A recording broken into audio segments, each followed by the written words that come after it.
Hello, I'm Hannah Rogers from Blue Yonder Research. Thank you for listening. So today I want to talk to you about our campaign for real qual, particularly in R&D. And it's a subject that's very close to my heart. I've worked at Blue Yonder for 13 years now, which is incredible, enjoyed every second. But my career started very much with working with R&D teams.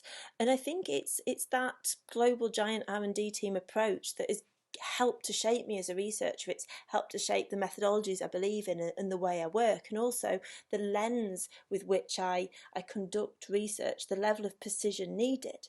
So I'm going to talk today about this real qual, particularly in R&D. I'm going to talk through a little bit about the challenges we face in the industry with imprecision, and then go through a few ways of working which make sure we are precise and make sure the R&D teams get exactly what they need. So first off, I just want to have a quick chat about automation because it's absolutely everywhere, and it is becoming a byword for efficiency, speed, low cost. And I've seen some great examples of this recently. I've seen some automated horizon scanning, which is curated by researchers, so you're still getting that human element in. I've also seen some quite poor examples where the lack of precision is worrying. We haven't got the big picture, we've got just tone, or we've just got facial coding. And more, what's worrying is automation is used to express quality, and it's become an RTB. It must be better because a program has reviewed and analysed it. But the challenge here is that it's not always as precise as we need it to be, and this is particularly when we're looking at R&D teams. And the other thing is you can't automate passion. And this is quite important to me. Researchers, and I think qual in particular, we're a very passionate bunch. We've always got this passion to dig deeper, to find out more, to keep pushing, combine multiple data sources. And we've got this passion to make sure we're telling a powerful insight story. And through that power, we have a precise insight story. And this is where we need real qual, anytime that we need that precision. And I think this lady in this picture sums up this emotion, this expression, real qual. And what do we mean by it? So it's interesting, this one, because to me it can be face-to-face or it can be digital. And it's about connecting people. And obviously that's what research is. It's connecting consumer, client and researcher with the product and experience. And I talk about a lot insight with impact. And it all links me because you need to have insight which delivers a result, which itself becomes a call to action. And obviously you need precision throughout that journey. You need precise learning, precise knowledge, precise insight, enabled to deliver a precise recommendation for that to be followed with precision by an R&D team or a technical team. And it's not necessarily about the methodology either. So it's about the depth of the information, the insight you get from it, and the precision. An example I've seen real qual done face-to-face, it's done digitally, video diaries. I've seen it even collages, word clouds, all these little techniques pulled together to combined to get real precise information. And it's very holistic as well, so it is blending multidisciplines. So we have the spoken word, we have observation, you've got ethnography in there, listening, cultural decoding, all of these examples building and building and building. And whilst automation can get us close to some of these things, I'm a firm believer that it's actually a researcher's brain and their experience which is the best decoding tool of all.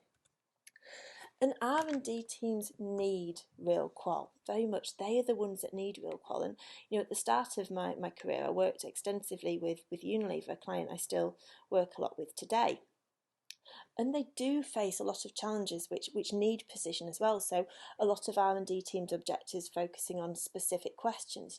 How easy is it to use this product? What is the optimal drying time? What's the lead option between 3 or 4 different prototypes? So they do have specific questions, and to make actionable results, we need to give them very specific answers. And I will say, this webinar isn't really an anti-automation message. It's about fighting against anything that's generic, the imprecise, the vague. So whether that's poor quality qual or imprecise moderation or automation, it's the same story. We're fighting against the imprecise. And I was at a conference recently, IIEX, and it was a brilliant conference. I learned so much and met some incredible people. But one of the presenters was talking about automation, telling us that to optimise the hair removal experience, you need to improve the blade of a razor. And this is great. It is interesting because it tells us, it's not the shaving foam that's the issue, it's not the handle that's the issue, it's the blade. If we want to improve, we want to optimise this product, we improve the blade of a razor. But again, with my R&D lens, I'm thinking, it's too vague, it's not precise, it's not actionable. How do I know how to optimise that razor blade? And this is where real qual comes in, and thinking about all those different methodologies. What we're trying to get to is precisely how to optimise that blade. The size, the shape, the material, the angle, the finish, the flexibility, the colour. And I think with real qual, the depth, the absolute precision comes in, where there will be something that we haven't even thought about matters. We think we know what a razor blade's made up to. As technicians, as R&D teams, we think we understand what matters to people about razor blades. But actually, it might actually be the width of the plastic on the side, or the depth of that rim, or the colour of the strip on it. Is there something else that we've missed that really matters to people that we can optimise? And that's where I believe real qual, real people rather than automation has the real advantage. We've got the passion and the knowledge and the experience to keep going, keep probing. And it really is essential to understand functionality, ergonomics and sensory experience as well. So we talk about 360-degree understanding a lot of products, and even experiences, things that we buy. Often that the journey is starting in home. You're not just shoppers, you're consumers, and everything builds together. And the contradictory thing with real qual is it's simultaneously holistic, expansive, but also quite focused. You're looking very broadly, what is it about this product? What really, really matters? But also, what are those tiny little bits that matter the most? Because, when I'm looking at the picture on this slide of this pack, I'm decoding, I'm thinking, right, look at the angle of that spray, look at the distance, look at the size of the droplets, look at the groove, the depth on those, the blue spinny bit at the end. Look at the trigger, what's the pressure, where should the fingers be? Is that better with the thumb? Look at the stretch between the figure and the body of the pack, look at the weight balance. So we've got all that intricate, technical, holistic detail, but it's also very, very specific. And part of the job as real qual is to understand the priorities within that. Actually, it might be that consumers couldn't care less about the depth of the ridges on the blue turny bit at the top. What they're actually bothered about is you need a little bit more pressure than it already has to actuate, to pull that trigger back. It could be the shape. You can see on this picture, is it digging into that third finger on this man's hand? Is that actually going to cause a problem? What really matters? If you're pulling that trigger several times, this is a level of detail we need to know, because we need to give products the edge, those tiny little bits in use that means that you stay loyal, you keep going back. So it's the real qual's job to dig ever deeper and pull this together. And one of my favourite examples I'm going to use in terms of a toolkit is the Dove original spray. And it's absolute decoding of this product. And we've worked a lot with this brand, and we talk about functional, emotional and cultural cues as well of a pack or product. So when we're looking at a pack, we're looking at all these different elements. Forget the branding for a second and forget the actual language and the comms. That comes later. Forget the formulation. We're literally just looking at the packaging on this example. So we're looking at the opening. Automation can say it's got to be easy to open. That's fantastic. Pressure on the button to actuate. It's got to be easy. Close. It's got to close securely. Pack shape. It's got to be easy to fit in your hand. But what this doesn't tell us is precisely how. Real qual, when we're digging deeper and we're teaching our teams to moderate, new moderators, when we're asking for R&D teams how easy, or what makes that Dove easy to open, we're looking at precisely what is it that makes it easy to open. What is the audio, what is the sensory cue that tells you it's open? How much pressure do you have to put on that lid? When we're talking about the sound of the spray, how loud should it be in comparison to other products? How do we measure that? How can we give technical R&D teams the confidence that when they're making new prototypes, they've absolutely nailed that sound? Audio sensory cues are in general very, very important.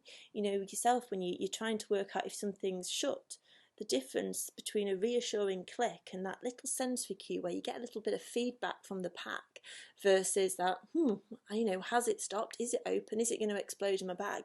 That can make all the difference as a consumer to the success or failure of a product. Those little details that matter, the decoding, and it's real qual that helps us get to this.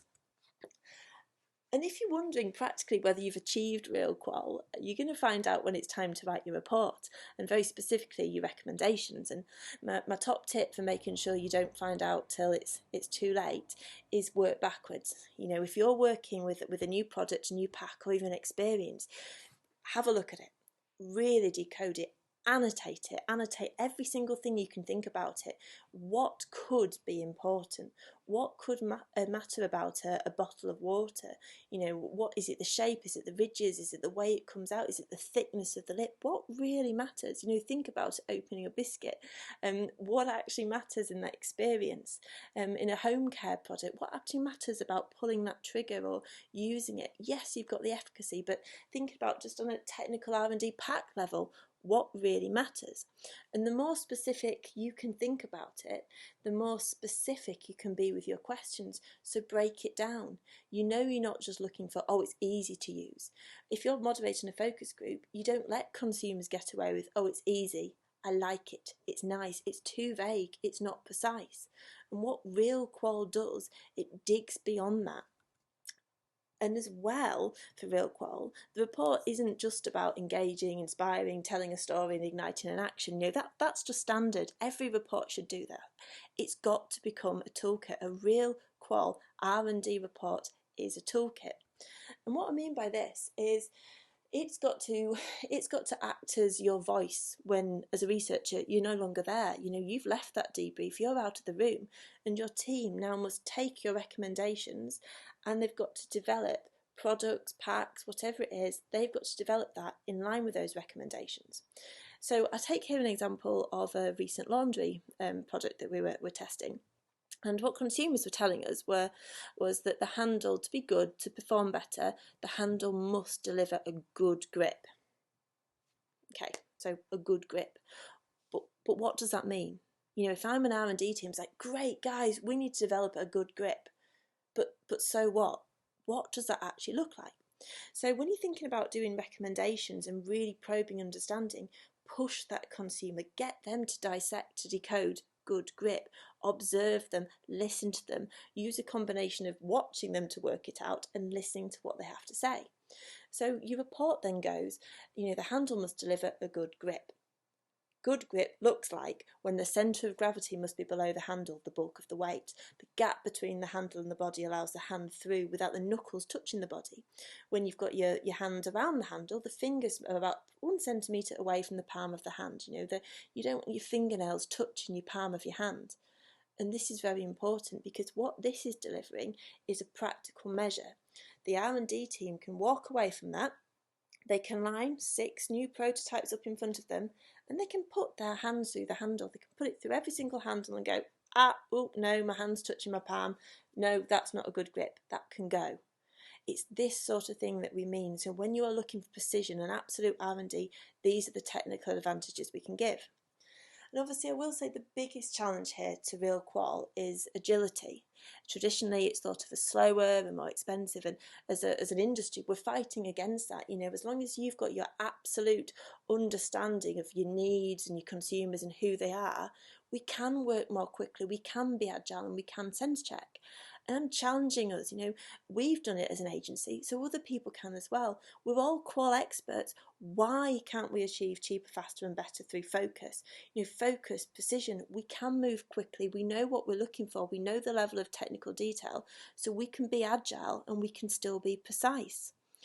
And obviously I've talked a lot today about real qual and very much this lens of exploration and precision, but stretch that across all research territories. And as we've grown as a business, we now work with discoverer teams, the real early learning, very exploratory teams, all the way through, brand and marketing teams, category teams, trade marketing and sales teams. As our senior team has grown and we've brought that experience in. But every single project we deliver has this lens on it, this R&D, this real qual focus, and it is that technical breakdown of elements. It's not just for your category team saying, put this tea bag next to some other tea bags. It's precisely on this shelf, this skew at this price, this size. It's that level of detail. We need the very precise recommendations. And practically, what do I want you to take out of this webinar? Hopefully you've enjoyed it. But it is that everything has its place. But it is that I would like everyone to get behind this movement and support the precision in recommendations, the precision in action that we need to see in our clients. And most definitely for me, the place and unique position is in R&D, and we deliver that through real qual. Now, obviously, I always welcome questions, so if there is anything you've got to say, please feel free to ask them. I look forward from hearing from you.